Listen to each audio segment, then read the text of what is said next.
Monica est bulgare, Alicia et Soledad viennent de Madrid. Grâce au programme Erasmus, toutes les trois effectuent une partie de leurs études de pharmacie à l'université de Limoges. Pour Monica, ce programme européen d'échange entre universités est une opportunité d'améliorer sa formation. C'est positif pour moi et aussi c'est positif si je reviens dans mon pays parce qu'il y a plus de possibilités quand tu as travaillé dans l'autre pays. Comme Monica, Alicia et Soledad ont choisi d'élargir leur horizon en venant étudier à Limoges avec l'aide du programme Erasmus. Mais s'il veut effacer les frontières, pour l'instant Erasmus a encore autant de visages que de pays européens. L'aide financière pour une année d'Alicia et Soledad est la même que celle que Monica perçoit pour un mois.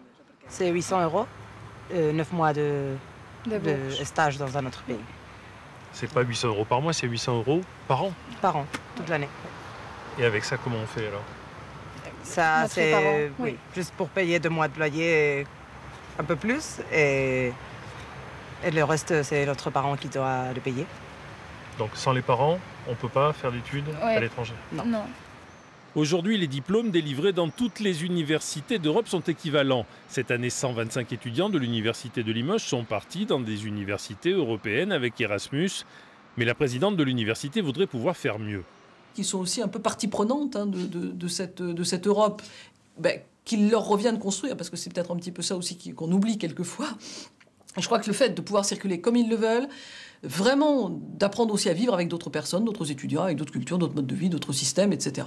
Ça peut aussi être une dimension qui est assez fondamentale, à la fois en termes culturels, à la fois en termes de citoyens, tout simplement.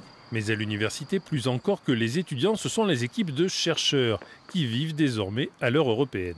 Quand on est une équipe de recherche d'une université, même à Limoges, le fait de dire, nous sommes labellisés parce que nous avons un programme européen, soit nous pilotons un programme européen, soit nous faisons partie d'un programme européen d'envergure, ça veut dire qu'on est reconnu au niveau de l'Europe dans son ensemble, et pas simplement comme, évidemment, une équipe nationale très bien évaluée, etc. Donc, en termes de visibilité, c'est important pour nous, en termes d'apport financier aussi, bien sûr.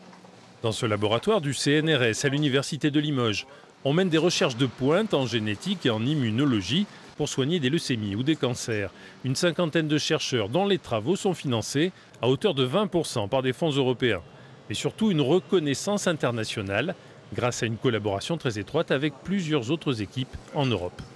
Dès qu'on interagit avec des Européens ou même avec des partenaires français, mais dès qu'on soumet nos travaux à un regard extérieur, on s'expose à la critique et puis on voit tout d'un coup des choses qui nous échappaient parce que dans la solitude de la réflexion personnelle, souvent on va occulter les choses qui nous gênent ou on ne va pas être aussi pertinent que si on se confronte à une réflexion collective.